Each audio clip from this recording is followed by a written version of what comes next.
Hey guys, it's Timmy, and this is Wrestling Unlimited as we are here on the 3rd of September, 2021. Oh, hold on. I just realized it's September 3rd. I better text my brother. It's his birthday. Boom. Birthday. Send. All right. I didn't even realize what the date was today till I just said it. My brother's birthday. But with that, I want to thank you for joining me here. We're talking about Smackdown. We're talking about Rampage. And we're also going to talk about AEW All Out because we're going to give our predictions at the end of this show. I know I said on Wednesday I'd have predictions up by this morning. I thought I was going to have somebody doing predictions with me. That didn't happen. So I said, screw it. We're just going to do the predictions on the podcast. And yes, you see here, I did spill a little water on me because I just filled up, got a new thing of water, so my shirt looks a little, I spilled stuff on me. It's all good. It happens. But with that, I thoroughly enjoyed SmackDown tonight. I thought SmackDown was really, really good. I really liked it. As far as Rampage does go, I thought it was just a by-the-books Rampage. No different, no better, no worse than we've seen over the last, 4th week, 3 other weeks.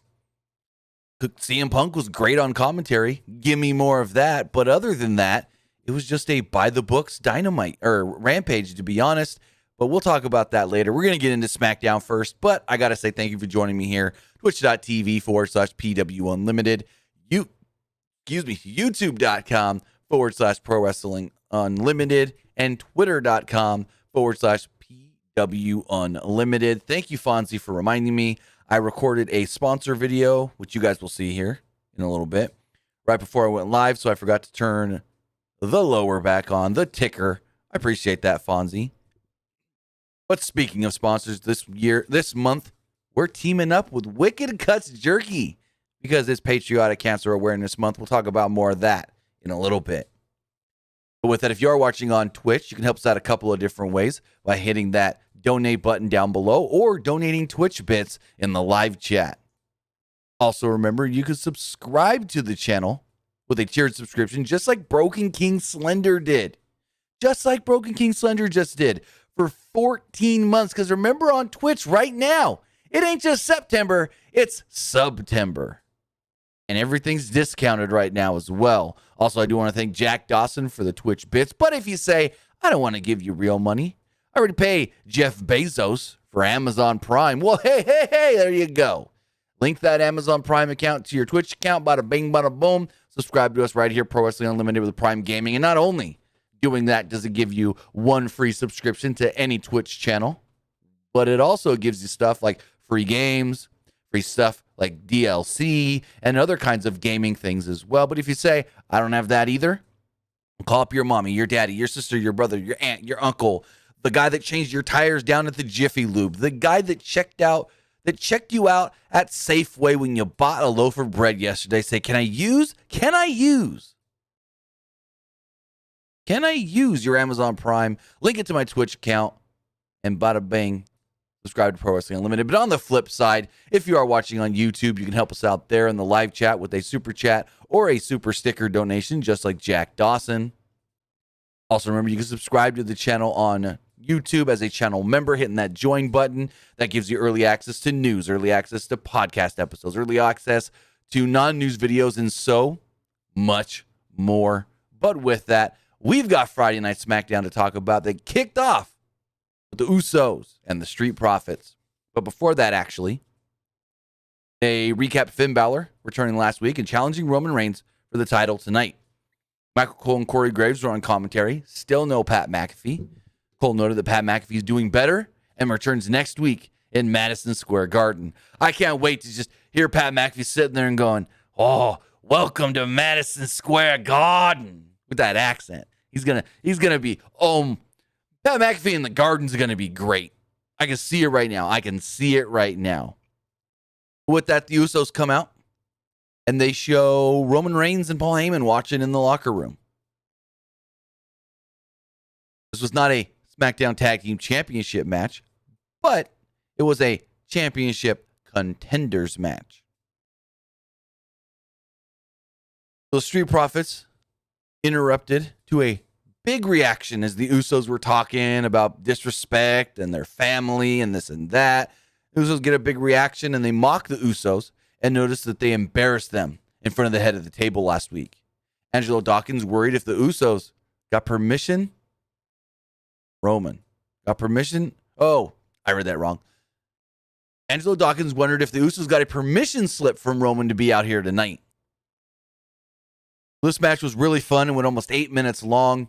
Jimmy had the early advantage on Dawkins, but Dawkins did hit a drop kick and a twisting splash into the corner to gain that advantage. Ford tagged in and followed this up with a standing drop kick and sent the heels to the floor.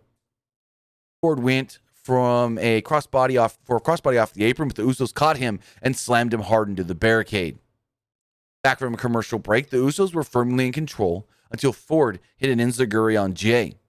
Ford went for the tag, but Jimmy knocked Dawkins off the apron. Jimmy then missed a charge and sent him shoulder first into the post. Dawkins and Jay got the double tag. Dawkins was briefly in control, but Jay took over. The Usos climbed to the top rope, but Dawkins fought them off. Ford got the tag, and Dawkins hit the spinebuster on Jay.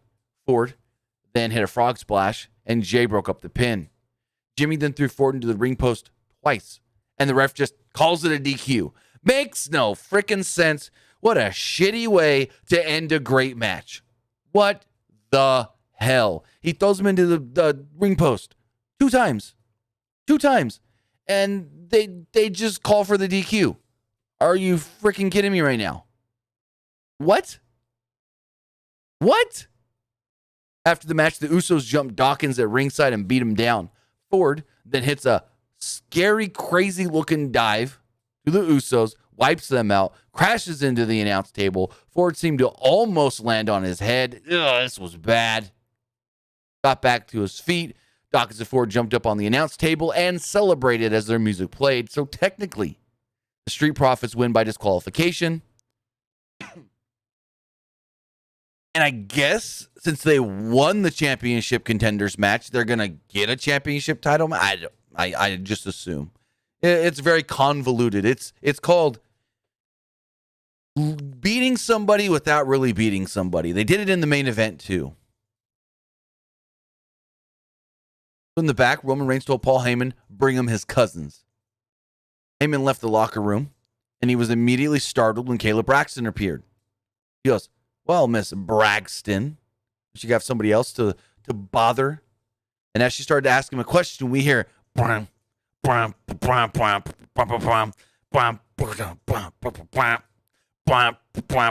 ignores the call.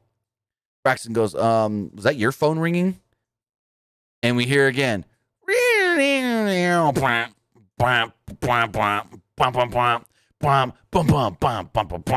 finally, Heyman's like, yeah, maybe I should just answer this call. Heyman answers the call, and he's like, yep. But I get that. I understand. Sure. I'll let him know. I'll deliver that message personally. Heyman turns around and runs into a janitor, but it was Big E. This was stupid. It was Big E. Big E then laughs maniacally. And then he holds up the Money in the Bank briefcase, looks at Paul Heyman, and I'm like, what is this stupid shit? At least when Randy Orton dressed up as a janitor, there was a reason. You don't need to dress up as a janitor to cash in Money in the Bank. What are you trying to trick somebody to win the 24/7 title? Kind of dumb. So then we get a commercial for Monday Night Raw this Monday. And what do these blokes announce? They announce that Charlotte Flair will be defending the WWE Raw Women's Championship against Nia Jax Monday. This Monday. In 3 days. What the hell? After the match they had last week, they're just going to do it again, but with the title on the line. Hopefully it's not as rough as this past Monday. Also, it was announced We will find out who the next number one contenders for the Raw tag team titles are when we have a big tag team turmoil match. Hold on. I did write it down on the website that didn't. Hold on. Give me 1 second. I can tell you exactly who's going to be in this tag team turmoil match. I started writing up the article, and then I got sidetracked to something else I had to do. So I have it saved, but not published yet as far as matches announced for Raw. It was... All right, here we go. Tag team turmoil match taking place on Monday. It's AJ Styles and Omos. The Viking Raiders, Eric and Ivar. Mustafa Ali and Mansoor. Mason T-Bar. Lucha House Party, Lince Dorado and Grand Metalik. Jinder Mahal and Veer. And, good news, The New Day, Xavier Woods with Kofi Kingston. That means Kofi's cleared to return. They said the winners will earn themselves a future shot at the Raw Tag Team Championships. I would assume that's Extreme Rules, but they're doing title matches before fucking pay-per-view, so I don't even know. The next up comes the man, Becky Lynch, and she thinks she's The Rock. The Rock did that thing back in the day where he goes, finally, The Rock has come back to enter city name here. Well, now Becky's new thing, as soon as she comes out, she's got to say, oh, the man has finally come around to enter city name here. She did it last week. She did it this week. She's probably going to do it every other week. Becky comes out. Huge reaction. Just loud Becky chants. Becky, Becky, Becky, Becky. And Becky noted that last week she was expecting you deserve it chants. And she didn't get them. She's like, you deserve it chants. You deserve it chants.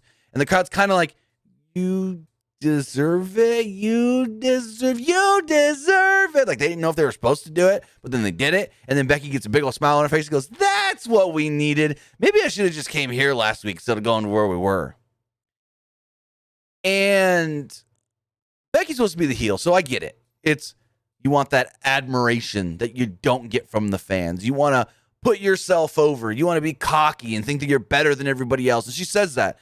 Lynch noted that the entire locker room interrupted her last week, but she didn't get a chance to address Belair. The fans then gave the reaction of Belair a mixed reaction.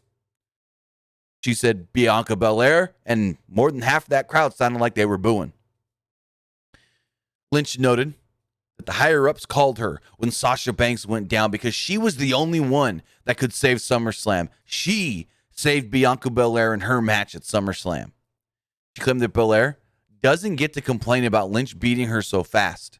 And then the fans went, "Rah!" and they cheered when Becky says she won fast. And she's rating down Bianca Belair. She's like, listen here, Esther, and this and that. And I'm like, oh, Esther? I don't know if that's an insult or not, but the only Esther I know of is from Sanford and Son. And Esther was just,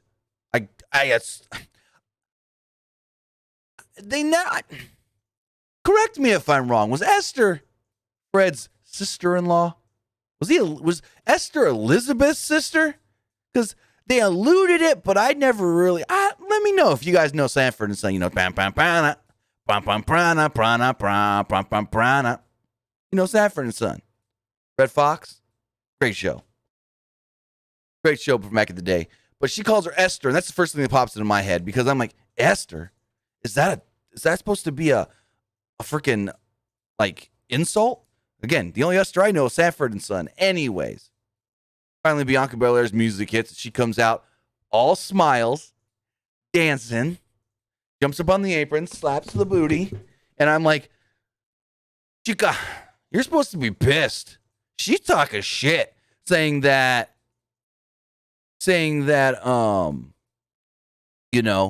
you couldn't handle going out there and trying to save that match without Sasha, that you couldn't do it. And I'm like,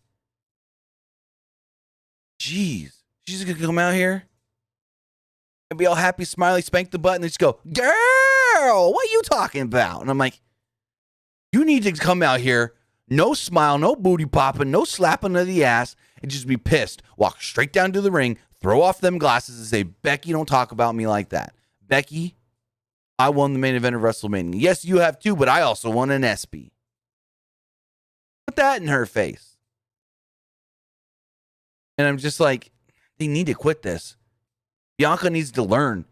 Yes, your music hits, you do your entrance. But there's certain circumstances, and I talked about this last week, where you don't need to actually do the entrance as it's written out for you to do before matches every week. If you're supposed to be pissed, you walk out there pissed. You don't walk out there like, there's a crowd, my music's playing, I have to do this the same way, by the books, by the paper, by the number, by the script. No. Clarification on Sanford and Son. Timmy Hayes says she was Fred Sanford's sister-in-law. That's what I thought. And Eric says that was Red Fox in the show. That's what I said. His sister-in-law, he married Elizabeth Esther. Elizabeth Esther was Elizabeth's sister. That's what I thought. Trust me. We watched a lot of Sanford and Son growing up because my dad loved that show. Always watching Sanford and Son. Still watch reruns to this day sometimes when they pop up on TV. Anyways, we get an EST chant, but it doesn't last long. Belair noted that she thinks about that loss in 26 seconds all the time.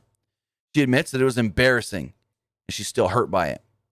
Belair is not making excuses, though, and noted that she wouldn't tear down another person to build herself up like Becky is doing. Belair promised to win back that title, and she'll be the greatest. She pointed out that Lynch wouldn't give her a rematch last week, so she earned a rematch, taking on 3 different people. She then noted, you know what? How about this? Tonight, Roman Reigns, he's defending the Universal Championship, so how about you defend your SmackDown Women's Championship against me? Fans broke out in a loud EST chant. EST, EST, EST, EST. Lynch then thought about it for a minute, and she goes, I don't care what Roman Reigns is doing, and throws down the mic, walks out of the ring. And Corey Graves had the greatest line here. He goes, Bianca Belair may say she's the fastest and the quickest and all that, but Becky Lynch right now, she's the smartest for not just coming out here and accepting the challenge of Bianca Belair. Doesn't need to defend that title right now. I thought that was a clever line where he was like, Bianca Belair says she's the quickest and the strongest and all that, but Becky Lynch is the strong, and he even says it like this. He says, Becky Lynch is the strongest. And I go, ooh, I like that line, Corey Graves. I like that line. In the back, Dolph Ziggler and Robert Roode are walking, I guess, towards the ring.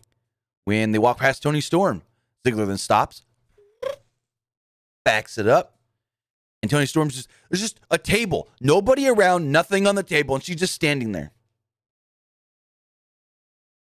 And so Dolph's like, hey, Toni Storm, right? Yeah. Well, I got a match coming up. You know, see me? You wanna come watch? You gonna watch my match? She goes, yeah, I'll be watching your match. She goes, how about I got pool? I can bring you out there with me. Tell Rude not to come out, and you can get front row. You know, you want to come out there with me? She goes, no, because I'd actually be rooting for Rick Boogs. And he's like, oh, well, then yeah, I gotta go. That was kind of funny.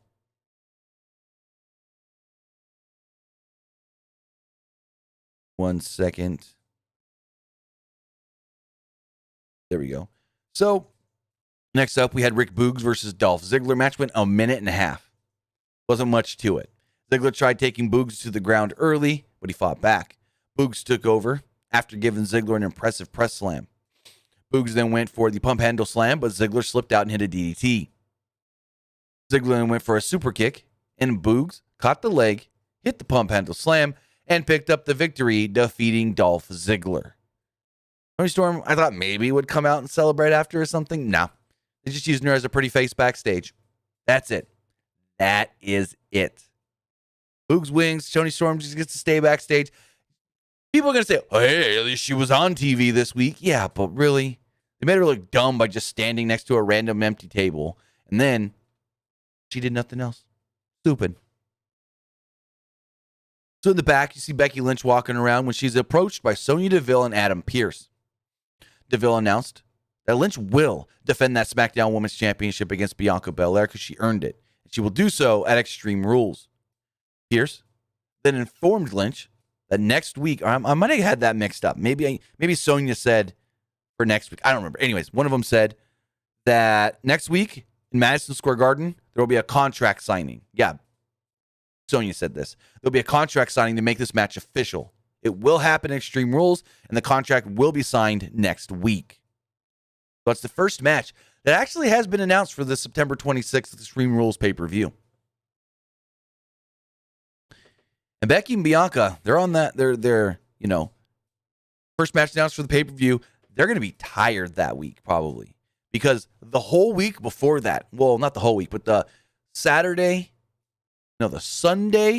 Monday, Tuesday, Wednesday, before Extreme Rules, SmackDown brand's going to be in the UK, 4-day tour. Then they got Thursday to fly home, not to fly home though, Thursday to fly back to the States, and go straight to SmackDown. I don't know where SmackDown's supposed to be that Friday.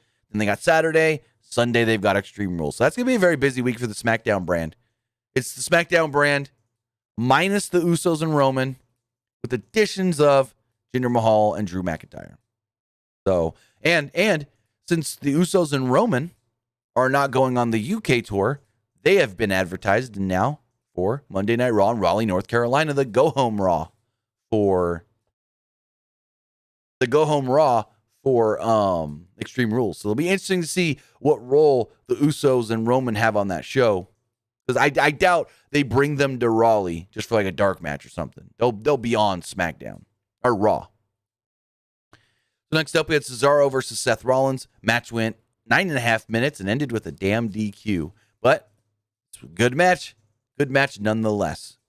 Cesaro and Rollins had a good match, like I said, with a weak finish.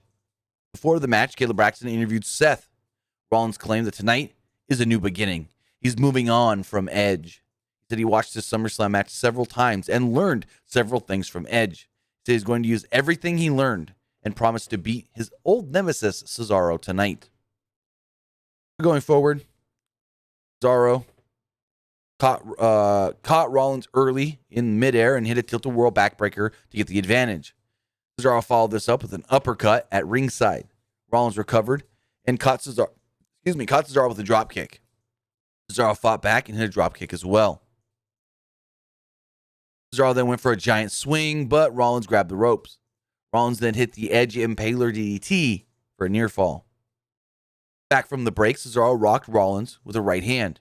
Rollins dropped him on the middle turnbuckle, and Rollins climbed to the top rope, but Cesaro cut him off and went for a superplex.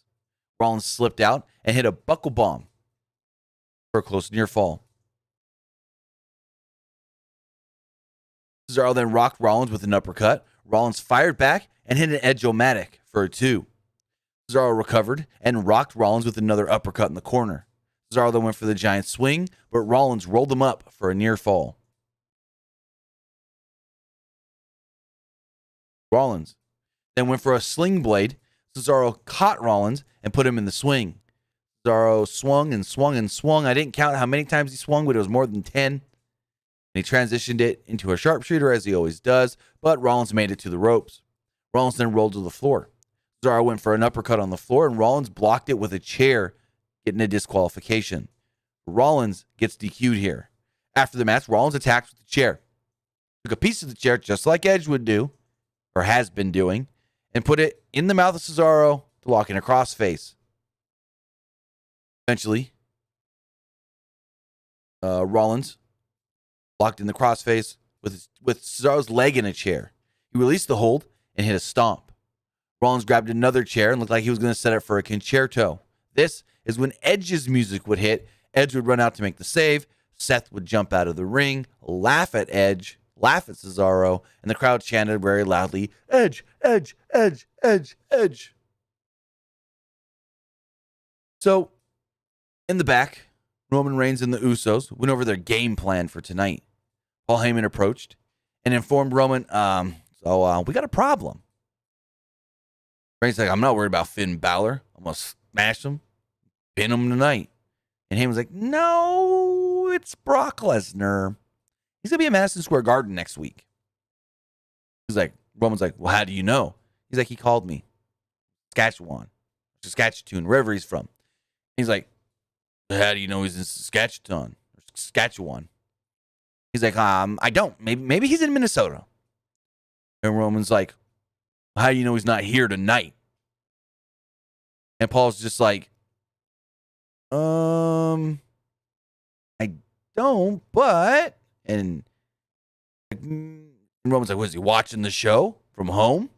And he was like, maybe Lesnar's watching Fox, and Fox is big in Saskatchewan. Reigns wondered how Heyman knew all of this. And he was very skeptical, but didn't really want to let Heyman know that he was skeptical of the relationship between Heyman and Lesnar. But it's just another wrinkle. Heyman gets a call from Lesnar, and Lesnar's like, tell your boy I'm going to be there next week in MSG. So he's got to go to Roman, tell Roman, Brock's going to be on the show next week. He's going to be in Madison Square Garden. And Roman's like, I'll take care of him too. I'll smash him, and then I'll pin him.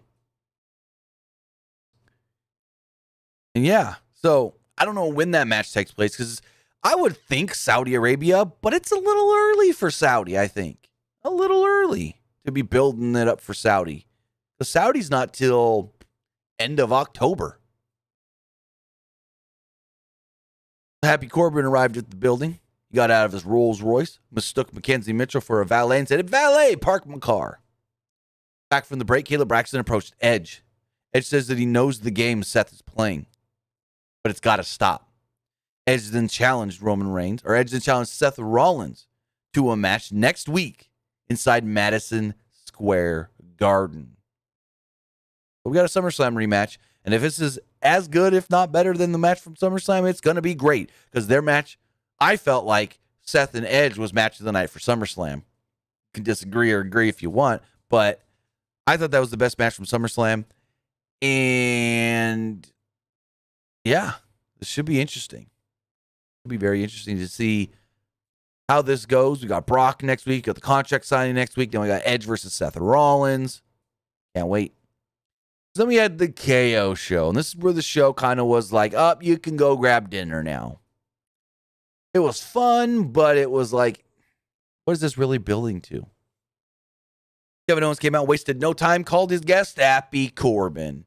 So everyone thought, when he turns into Happy Corbin, he's going to be a baby face in this. And nope. All them reports said he was going to be a baby face as Happy Corbin. Nope. He's a cocky heel as Happy Corbin. Corbin thanked Owens for his recent string of good luck. Corbin said, if you already gave me that $100, which I don't have on me to pay you back, I would have never won all this money. Corbin announced, but you know what? I do have somebody that may be able to pay you back. He's always got cash on him. I got a special guest. And Owens is like, you got a special guest? Who?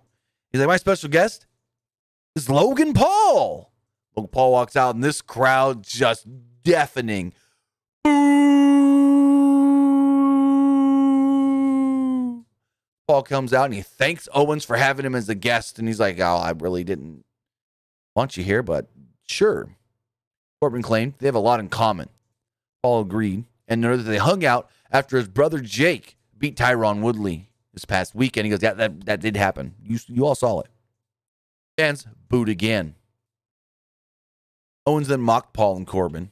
Paul then offered Owens some money, saying, here's $100. You can use it by the way you're dressed. Owens didn't want his money and told Paul, turn around and get out of my ring. Paul then got in Owens' face and shoved him. Owens pushed back. The two squared up. Owens charged, and Corbin hit Kevin Owens in the head with a microphone. Paul and Corbin laughed. Owens tried to get up and attack again. He got choke slammed, and he was left laying. Corbin and Logan Paul leave together. So, one thing I did forget to mention, back at SummerSlam, there was a video that aired where Logan Paul called Baron Corbin pathetic or whatever, and Owens tried to bring that up, and he's like, hey, that's in the past. We've talked. We've worked it out. We're cool. We're cool now. In the back, there was a weird segment. It said the WWE Universe's attention needs to be on. It fades, and it's like, or whatever. That's not the right music, but whatever Carmella's music is, plays, and it's fading back, zooming back, and Carmella's there, and they're like, it's the most beautiful woman in all of WWE, Carmella. And the camera then pans over. Liv Morgan is standing there, and she's looking. She's like, Seriously? And that was the end of the segment. Move into Sami Zayn versus Dominic Mysterio again. 2-minute match. Zayn was firmly in control early, but Mysterio did make a brief comeback. Zayn took over, but Dominic caught him with a boot to the face. Zayn rolled to the outside and walked to the back. Mysterio came out and chased Zayn back out to ringside. Referee leaned between the ropes and told Zayn get back into the ring. Dominic then hit a dive, jumping over the referee onto Zayn. Dominic then threw Zayn back into the ring. And then Ray was like, all right, you've got this. Now go, get him. And Ray distracted Dominic. And Dominic's like, what? Huh? Don't worry, I got this. So Dominic gets back in the ring, stands up, gets shoved into the corner. Boom, haluva kick, pinned. Ray distracted Dominic, trying to cheer him on. Yeah. I don't like where this is going. One of them's going to turn on the other, probably Dom. Sonya Deville's in the back, and she's on the phone. She's like, yeah, next week's Madison Square Garden. We've got the contract signing, and apparently Brock Lesnar's going to be there. We got Roman, this and that, and Seth's going to take on Edge. And Naomi's just standing in the shadows. Like, how fucking creepy is that? And she walks up on Sonya. I'm surprised Sonya wasn't startled more.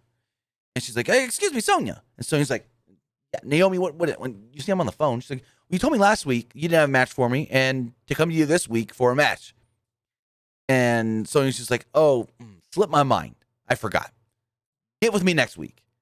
And Naomi's like, okay. And Sonya's like, back on the phone, no, that can't happen. We got to do this. Blah, blah, blah, blah. And I'm like, whatever. This is going to turn her heel. I honestly think that she's going to get overlooked and overlooked and overlooked. And then eventually she's just going to go out there and attack somebody and be like, you won't give me a match? I'll make my own match. And then maybe she joins the bloodline.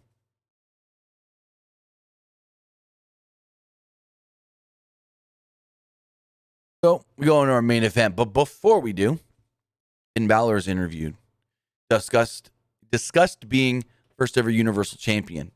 He said, you know, everyone's asked me that question. What if you didn't get hurt in 2016? He says, well, I did. And I can answer that, though, tonight by winning the title. We'll see how it goes. So, Reigns and Balor worked very hard in this match. They had a fantastic match. And as Balor made his entrance, Michael Cole wondered if Brock Lesnar may actually be here tonight. And all of a sudden, Finn's doing his thing, and he sits up on the turnbuckle and, what the heck's going on? Boom, boom, boom. Usos come out and make the attack. They attack Finn, beat him down, throw him outside of the ring, throw him into the barricade, grab the steel stairs, throw it, just ram him right into his gut multiple times, right into the ribs before the Street Profits come out. Street Profits run out. They chase off the Usos. Finn's all hurt. And then we hear, Roman Reigns' music hits. Roman's music hits. Roman comes out to the ring. Referee's checking on Finn. His ribs, gut area down here is all red and everything. And they say, will Finn Balor even be able to compete? We'll have to find out after the break. We come back from the break, and Roman's music's still playing. He's standing in the ring with Paul Heyman. They've got EMTs and medical guys checking on Finn in the corner. And then Roman's just like, I'm like, did Roman literally stand there for 3 minutes and wait till they said, when we're live, raise the title? Fuck. Anyways. They're checking on Finn and whatnot. Finally, Finn pulls himself up with the ropes and everything, and the ref's like, we can cancel this. And Finn's like, let's go. I'm good. I can do it. So they decided Finn's good to compete. They did special ring introductions. Fans booed during Reigns' intro. Reigns backed Balor into the corner early and threw him across the ring. He rocked Balor with a series of clotheslines in the corner. Balor, though, did fight back. He had a sling blade, but Reigns quickly recovered from it. Back from the break, Balor avoided a Superman punch. Reigns was still in control, though. Reigns rocked Balor with the right hand, but Balor responded with a kick to the head. Balor ran wild on Reigns and hit a double foot stomp. Balor trapped Reigns in the ring apron skirt and stomped on him. He followed this up with a huge dive. Reigns avoided the coup de grace and hit a Superman punch for a close near fall. Reigns went for a spear, but Balor countered into a small package for a very close near fall. Balor then hit a shotgun dropkick and a coup de grace for a very convincing close two. Like, he hit I don't know if you can call him, hard coup de grace. Like, when he came down on Roman, he jumps up, pulls the legs up, and when he came down, you see those legs just right into Roman's gut, and Roman kicks out at the just last hot moment. Like, this was a very good near fall. Very good. Reigns then gave Balor a low blow. He kicked out. He attacked Balor and locked on the guillotine. Choking and wrenching and choking and wrenching, and the ref just finally goes, he's out. He's out. That's it. Call it. Woo, match over. Finn never tapped out. Finn never tapped. Remember that, ladies and gentlemen. Finn never tapped. Reigns gets out of the ring. He's got Heyman with him. They walk around the side of the ring. They start to go up the ramp. The lights turn red. We hear bum, bum. And then Roman's music plays again. Roman's like, and then keeps on walking with Heyman. Well, my first question was, what the fuck was that? But then when you think about it and you see the red light and you hear the bum, bum, you go, oh, we're getting the demon. Demon King Balor is coming back. When? I don't know. Extreme Rules? Maybe. But here's the thing. The demon is never lost. When and I could be wrong because there may have been one time in NXT, but the demon has never lost. Like when Finn puts on the paint in WWE. At least on the main roster. He may have lost once in NXT to Joe with the paint. Yeah, Give me 2 seconds to check this. I think I know exactly when he lost with the paint. Yeah, he lost with the paint to Joe at TakeOver the End. That's what it was. He lost in the paint, TakeOver the End, the cage match with Joe for the NXT Championship. He's lost in NXT with the paint on, never on the main roster with the paint on. So if he is Demon King and takes on Roman, say, at Extreme Rules, does he win the belt? Does he win the frickin' title? I don't know. It'll be a very interesting thing to see because, again, he's only lost in WWE once with the paint. That was Samoa Joe in the cage at the end. But he's never lost with the paint on the main roster.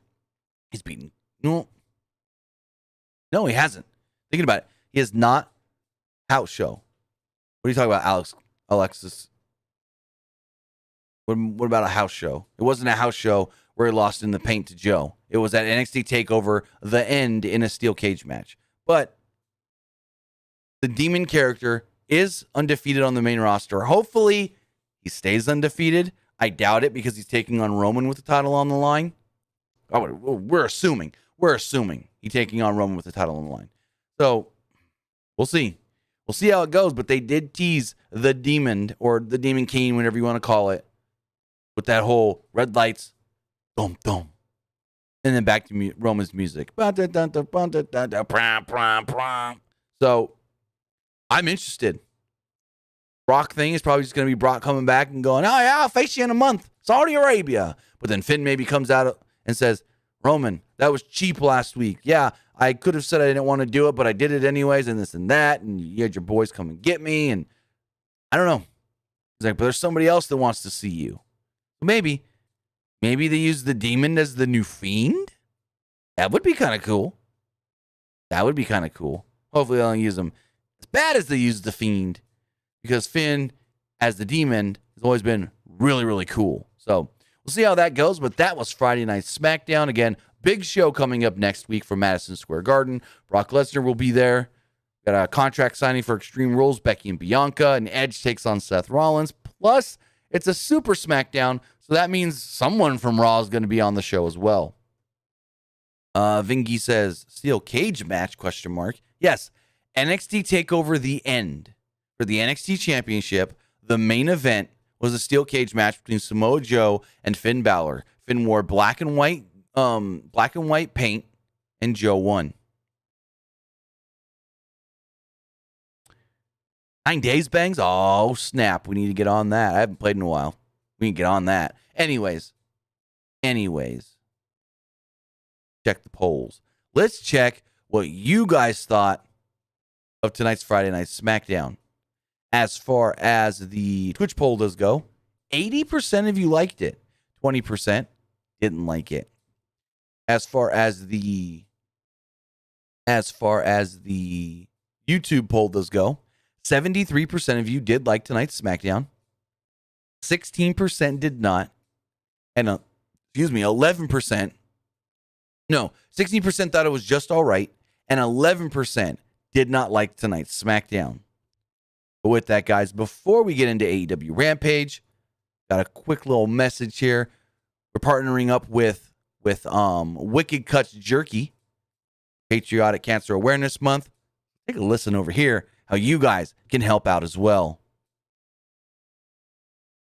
It's Patriotic Cancer Awareness Month, and we here at Pro Wrestling Unlimited have teamed up with Wicked Cuts Jerky to fight the big fight against childhood cancer. Wicked Cuts Jerky is also partnering with WWE, Connor's Cure, and the V Foundation on this critical endeavor. Stephanie McMahon and Paul Triple H Levesque founded Connor's Cure to honor the life of a very special little boy, Connor Malick, an 8-year-old wrestling fan who inspired the universe through his battle with medulloblastoma.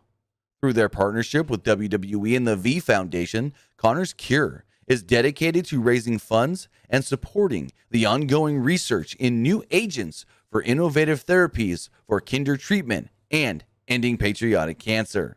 Over 400,000 children worldwide are diagnosed with cancer every single year. And in the United States, it's the leading cause of death by disease post-infancy.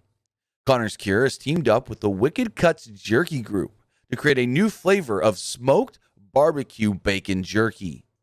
All proceeds for the sale of this exclusive flavor will be contributed to the V Foundation and Connor's Cure to ensure the continuation of the research needed to help and end childhood cancer. Children are our future.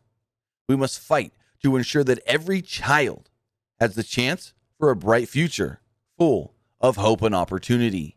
So now you have the opportunity to purchase your own bag of smoked barbecue recipe at www.wickedcuts.com. That's Wicked Cuts with a Z. Remember, every dime of this special flavor does go to end the war of childhood cancer.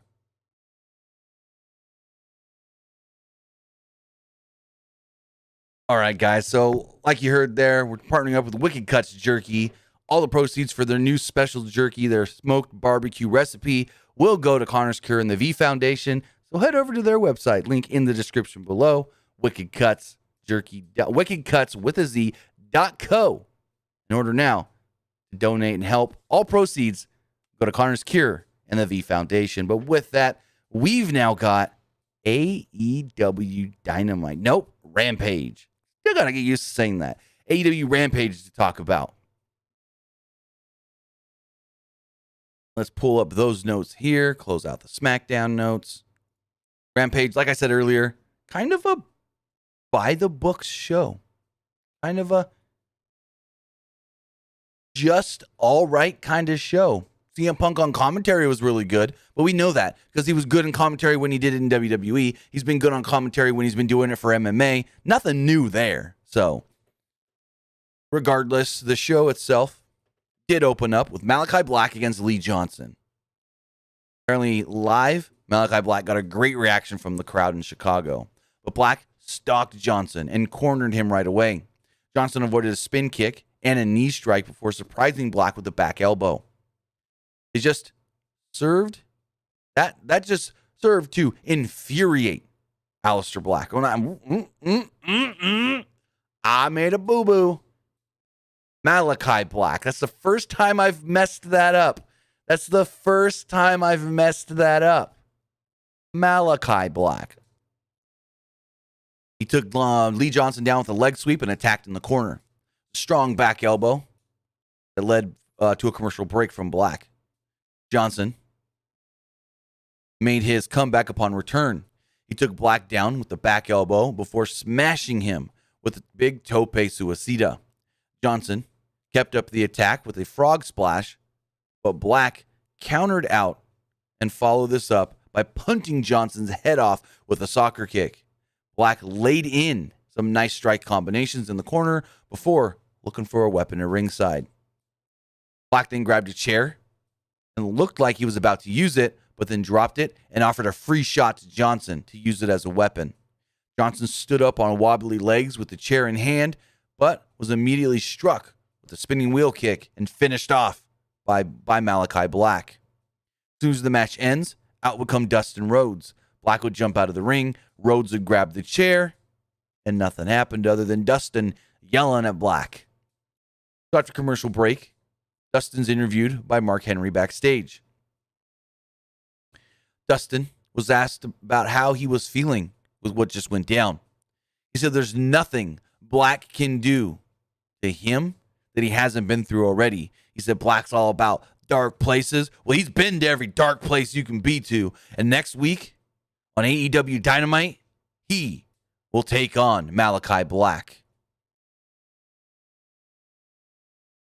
So next up, Miro came out to cut a promo, sitting in the center of the ring. Miro said, well, Eddie Kingston calls himself the Mad King. The only king Miro recognizes is Mad at Kingston. Kingston has all three God-given talents, but he ended up taking a charity contract in AEW. He said, in life, without a struggle, you become soft. And Kingston has become comfortable, knowing that he's nothing more than a bat boy for Jon Moxley. I loved that. I loved that line. Kingston would come out and get real. He said, Miro's God isn't real to him. But I don't believe in him. I believe in another God. But if he was real, then he sent me out here to punish you. He said, Miro's a sinner. That every move Miro hits, or every move he hits, will be Miro's weakness. Miro then dared Kingston to get into the ring with him. Kingston said, Redeemer, redeem these nuts. He rushed the ring, but Miro rolled outside of it. Kingston pursued him, and Miro suckered him in and smacked him with the belt. Kingston got the better of Miro, though, in the ring with a spinning back fist and a DDT to end the segment. So again, as we've seen in the past, the DDT is the weakness of Miro.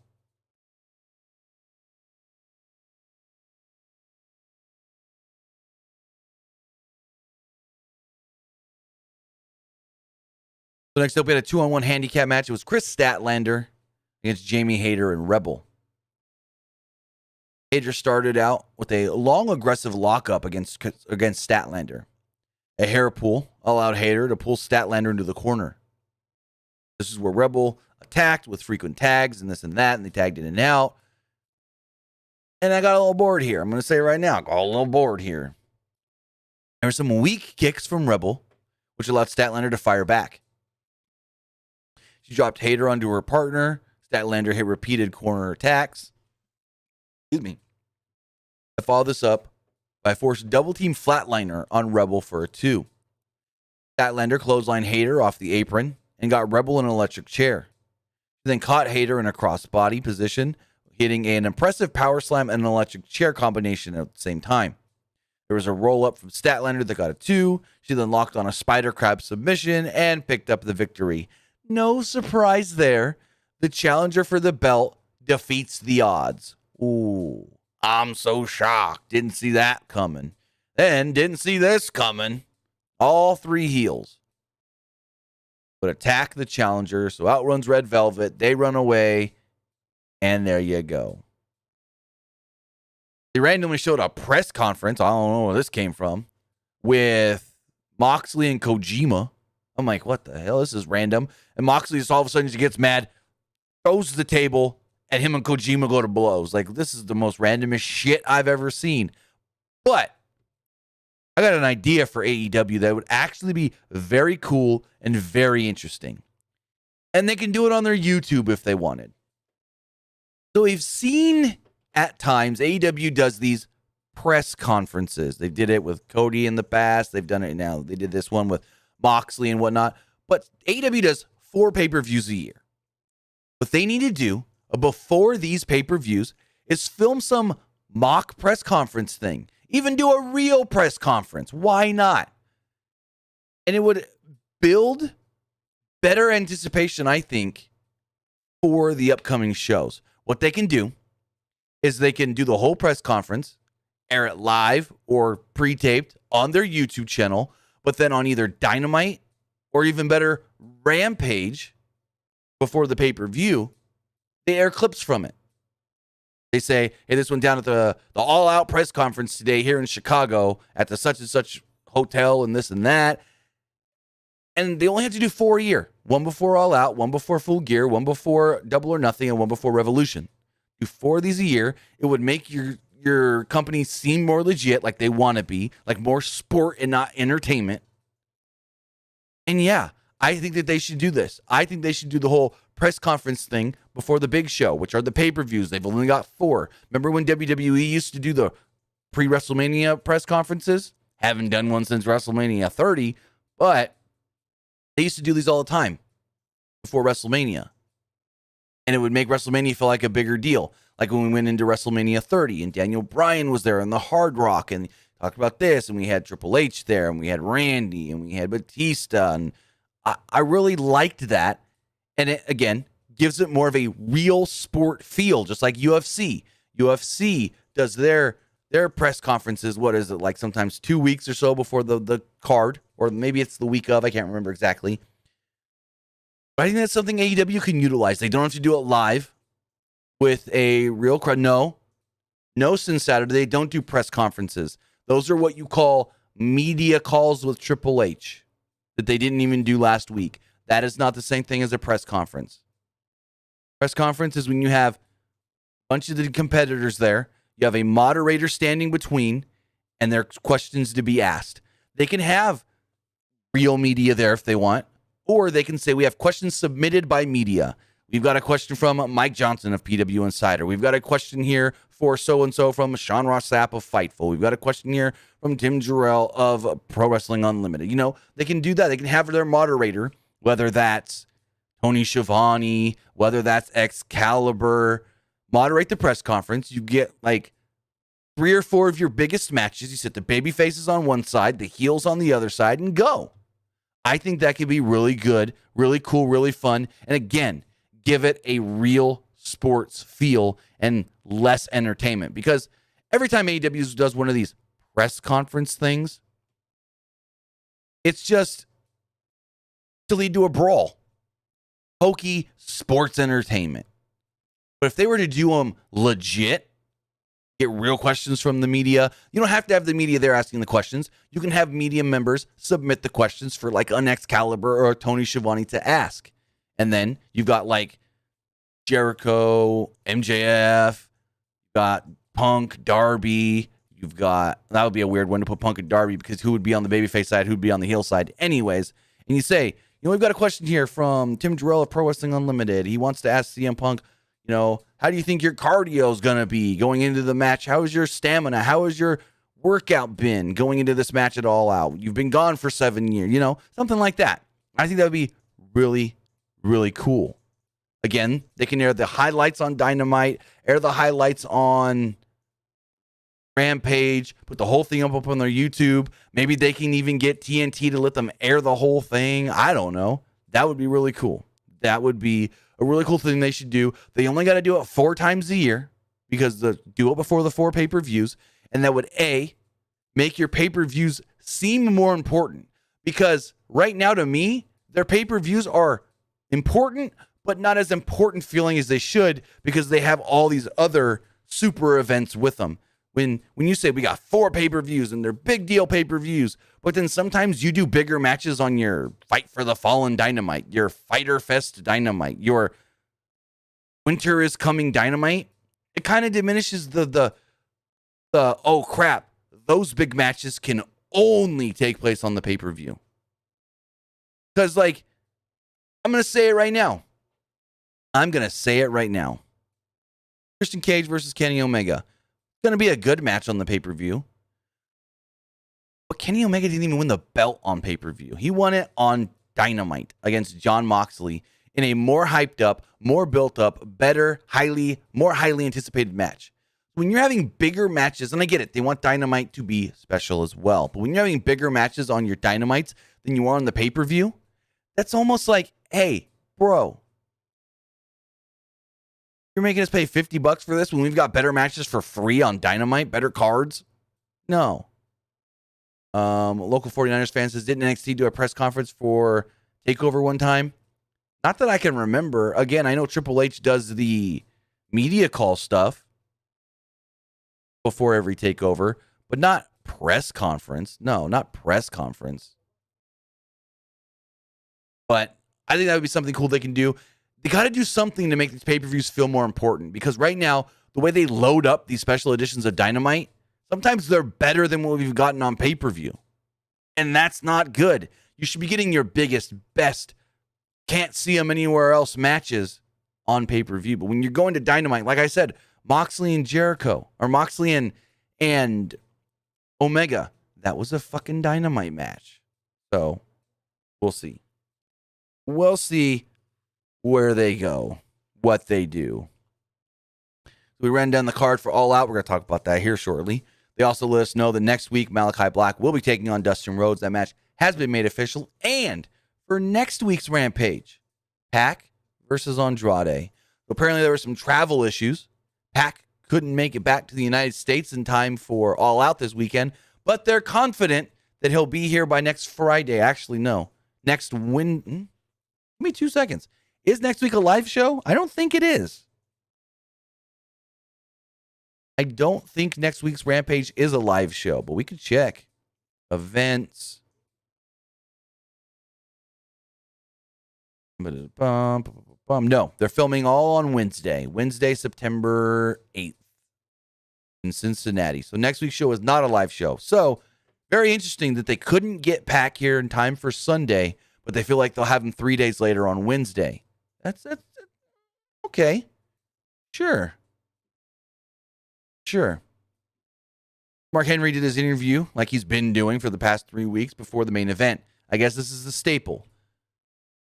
Good match, whatever match, main event with a little face-to-face Mark Henry interview beforehand. Sting and Darby on one side, Daniel Garcia with 2.0 on the other. Garcia said that he wants to prevent the Allen Punk match from happening this week, and he thinks he can. Allen said that he'd knock Garcia on his ass. Then he'd look Punk dead in his eyes. Punk comes out for commentary, gets a great reaction, jumps in the crowd.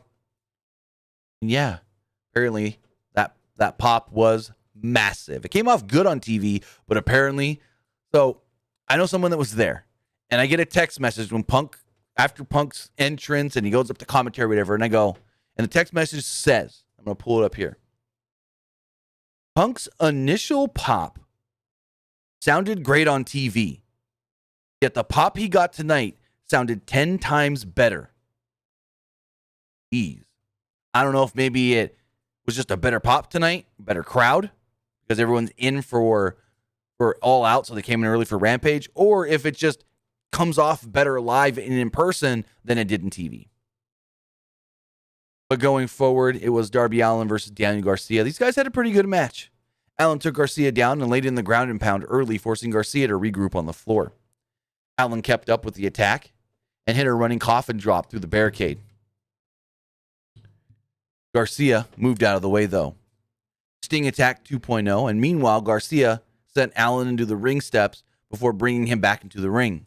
At this point, they're asking Punk about his match coming up, and he said that maybe Darby's not focused on Daniel Garcia right now because Garcia's getting the upper hand. He said, I know Daniel Garcia looks great. He's a good competitor, but Darby needs to focus on him and not look past him to our match this weekend.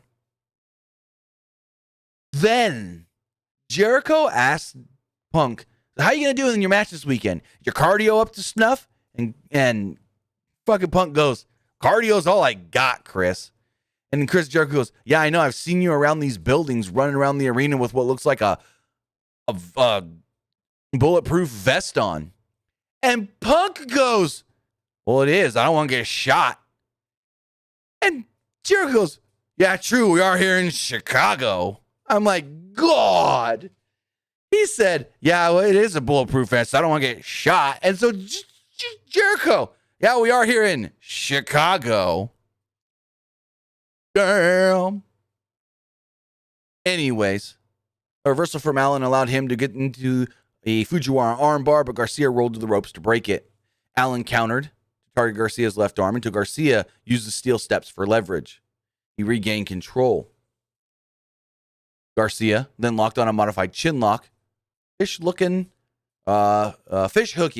Allen's mouth for good measure. Allen got some space and climbed the ropes. Garcia took out the legs and popped up and hit a superplex for a 2 ahead of a break. Garcia then caught Allen in a rear naked choke and hung him over the corner. Allen wrestled away, but Garcia reapplied it in the center of the ring. Allen carried Garcia like a backpack up the ropes and fell backwards to finally break the hold. Allen then hit the Pepsi Twist, CM Punk's old move, where CM Punk said, not bad. Allen turned an uppercut into a backslide for a 2 before hitting a code red for a good near fall. Allen then locked on the Last Supper cradle and got a 3 to win the match. So with that, Darby Allin does defeat Daniel Garcia 2.0, immediately rushed the ring and attacked Allen. Sting took out Garcia. Punk then walked out off the commentary desk in front 2.0. While they exchanged words with Punk, Allen crashed into them, tope suicida, and then Punk and Allen went face-to-face to end tonight's Rampage. Keep saying Dynamite. To end tonight's Rampage.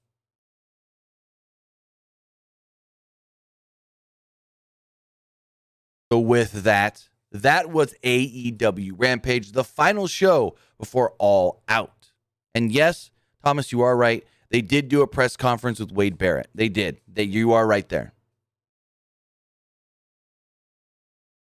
But thinking about it, that was a nice press conference, actually. I like that. But WWE clearly doesn't do that enough. And AEW should be doing that for their big 4 pay-per-views to make their pay-per-views feel bigger. To make their pay-per-views feel like a bigger deal because, again, they do bigger matches on Dynamites than they do on some of these pay-per-views. And that's no bueno. But with that was AEW Rampage. With that, let's check the text message to see what you guys thought. Not the text message, the polls to see what you thought of the show before we get into our all-out predictions. As far as the Twitch poll does go, 75% of you liked Rampage, or 25% thought it was just all right. Over on YouTube, 61% of you liked tonight's Rampage, 30% thought it was just all right, and 9% did not like it. Oofa. 9%, 11%, better stop that poll. 11% did not like it. Let's pull up the card for All Out now. Going to do our All Out predictions. Got it right here.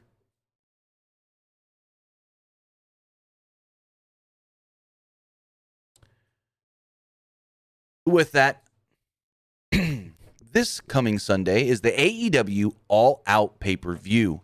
Right now, 10 matches have been announced for this show, with 9 taking place on the main card and 1 taking place on the buy-in, which is their pre-show.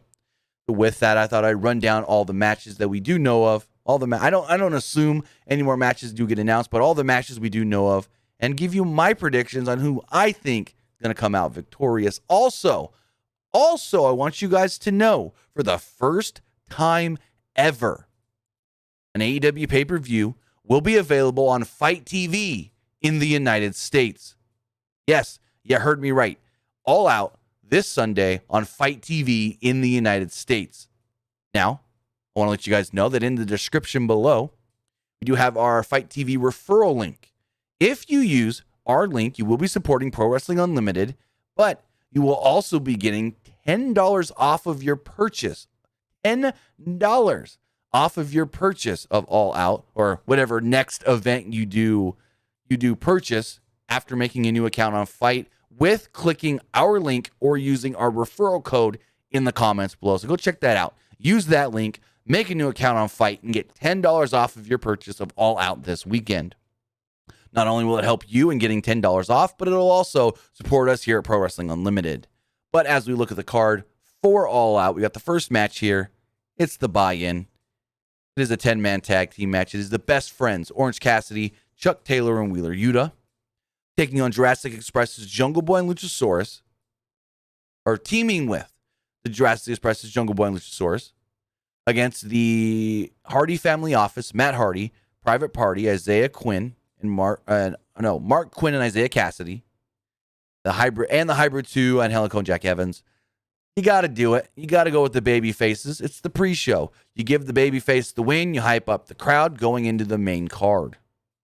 Speaking of that main card, we've got the 21-woman Casino Battle Royale. The winner of this match will get a shot at the AEW Women's World Championship. And in this match, we do have Nyla Rose, Thunder Rosa, The Bunny, Big Swole, Julia Hart, Ty Conti, Diamante, Penelope Ford, Red Velvet, Hikaru Shida, Emi Sakura, Jade Cargill, Kira Hogan, Abaddon, Layla Hirsch, Kylan King, Rebel, Jamie Hayter, Anna Jay, Riho, and announced tonight during the dark tapings, Sky Blue.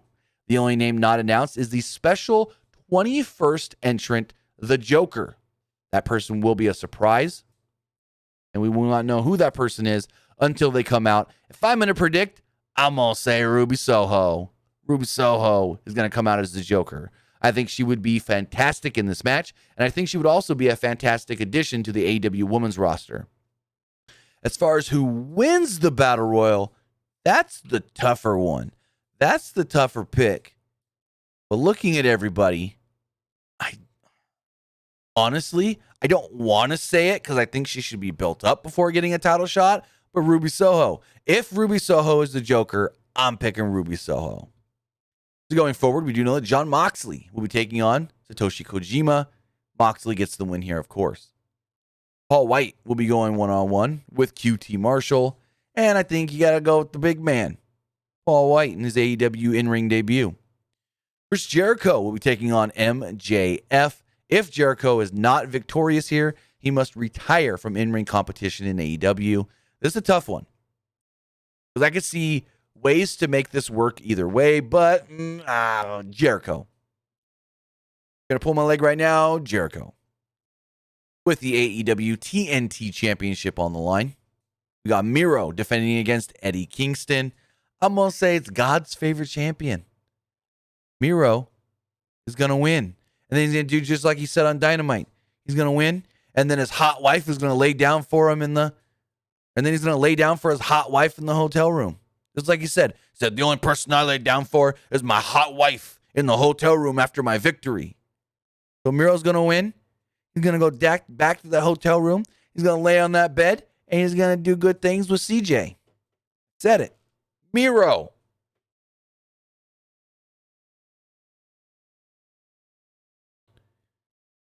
Going forward, the Young Bucks will be defending the AEW AEW World Tag Team Championships inside of a steel cage against the Lucha Brothers. And this is a tough one. This is a very tough one, but I'm going to go out on a limb and I'm going to say Lucha Brothers. Lucha Brothers. Pick up the victory. Also, the BFG, you are wrong. There's not going to be a special mystery opponent for Andrade at All Out. Andrade posted something on social media that made it look like that was going to happen, but it's not. If it was, they would have announced it tonight. They are not going to just have a random match on the card and not announce it ahead of time. So you are wrong there. They are not going to have just a random match with Andrade at the pay-per-view. Next up, with the AEW Women's World Championship on the line, Dr. Britt Baker, DMD, will be defending against everyone's favorite alien, Chris Statlander. And gotta give it to the doc. Give it to the dentist. She's going to get that lockjaw. She's going to defeat Chris Statlander. She's going to remain your AEW Women's World Champion. Now here's where things get a little interesting. What match does go on last? If you go tradition, you go the world title. So let's say CM Punk and Darby Allin is next. Who wins, CM Punk or Darby Allin? I can see reasons for either. Punk's first match in 7 years. He's got to get the win, but it's Darby Allin. Darby Allin will get such a rub beating CM Punk, maybe even a big enough rub to challenge Kenny next. But I think you got to do it in Chicago. No ifs, ands, buts about it. CM Punk. And finally, with the AEW World Heavyweight Championship on the line, Kenny Omega will be defending against Christian Cage. And this is not even a, let me think about this one for a second. No, it's Kenny Omega. Kenny's going to come out there with Don, maybe the Good Brothers, and defeat Christian. Plain and simple. They'll probably have a good match. Their match on Rampage was a 4.5-star match. I think they can do better. So, I think Kenny Omega picks up the victory and retains the AEW World Heavyweight Championship. But it's not even World Heavyweight. It's just AEW World Championship. But with that, guys, that's the card, and those are my predictions for this Sunday's AEW All Out pay-per-view. Remember, you can order AEW All Out on Fight TV in the United States, not just internationally. So use our link in the description below to support us, and you get $10 off your purchase of AEW Rampage because it's $50. Get $10 off, then it's only $40. Then it's only $40. But if we do hear anything else about Rampage, or no, anything else about All Out, there's so many of these fucking names I still got to get used to. I mean, if you hear anything else about All Out, I'll have it for you right here, Pro Wrestling Unlimited. So with that, guys, we're about to wrap up this podcast, this review. But first, gotta check them damn text messages. As far as the text messages do go, got a number of them here. This person says, dun, dun, dun, dun.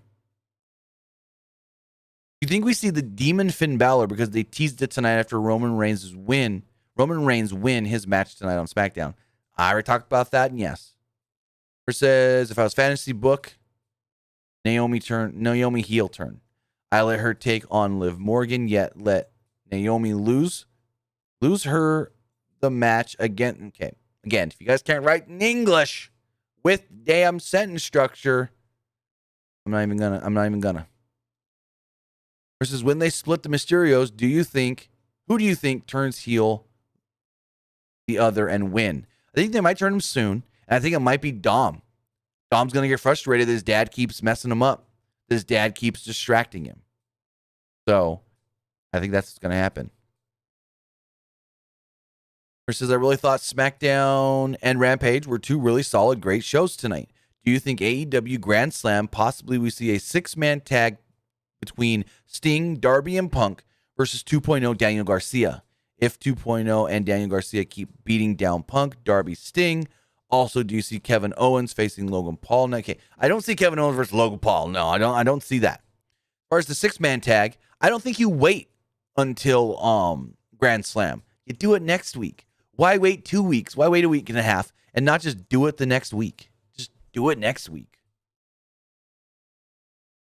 Versus, I thought Paul Heyman, Caleb Braxton segment was super funny, especially hearing Brock's theme. Yeah, that was a great. He said Brock's theme as Heyman's ringtone. Yeah, that was great. I loved it. I thought it was super, super clever. Whoever came up with that idea, very clever. Versus, how come you don't do no more Impact Wrestling? We talk about Impact when it's relevant, but Impact's never really that relevant. I do review their main pay-per-views. I do review the main pay-per-views, but we don't review the weekly show. We don't review the Impact Plus shows, but we will be reviewing Bound for Glory coming up in October. And when there's pertinent news coming out of Impact, like AC Romero asking for his release, we report it here on the channel and on the website. It says, do you know what's going on with Adam Cole, and do you have any word on why he is still on the WWE app listed as current? Do you think he can appear in MSG? Well, all I know about Adam Cole is that he's not in Chicago as of today. Today, he was not in Chicago. Yes, he canceled the Twitch stream, but I guarantee as of 4 p.m. Pacific, he was not in Chicago. But as far as him still being listed on the WWE roster page, that's because they're still hopeful that he's going to stay with the company, that he's going to re-sign. They're still hopeful that they can keep Adam Cole, that they're not going to lose him to AEW. That's why. That's why he's still on the roster page. Because once they move him to that alumni section, which they should have already anyways, then that's kind of them saying, yep, we lost him. This person says, so are we supposed to believe Brock was on the other end of that phone call with Paul Heyman? 100% supposed to believe that. Paul said that's what it was. He said he spoke to Brock on the phone. You got to listen. And the final text message here. This might be a stretch, but every week when Roman is out, we get another bum bum. But it's more like bum bum, bum bum, like a heartbeat. Every week it adds more and more. Then we get Demon Balor versus Roman in Extreme Rules. Brock distracts Roman. Then Finn wins the title. So Roman is furious and calls out Brock for Crown Jewel. I mean, it's possible. I wouldn't want to see Brock cause Roman the title. I would want to see just Finn win it. But we'll see how it goes. But with that, I want to say thank you for joining me here. Twitch.tv/PW Unlimited, YouTube.com/Pro Wrestling Unlimited, and Twitch.com/PW Unlimited. With that, guys, we will be back live on Sunday for AEW All Out. So I can't wait to see you guys there. The card looks very fun. The card looks like it could be a great show. So with that, guys, have a great rest of your weekend. And I'll see you Sunday for All Out. Have a good one.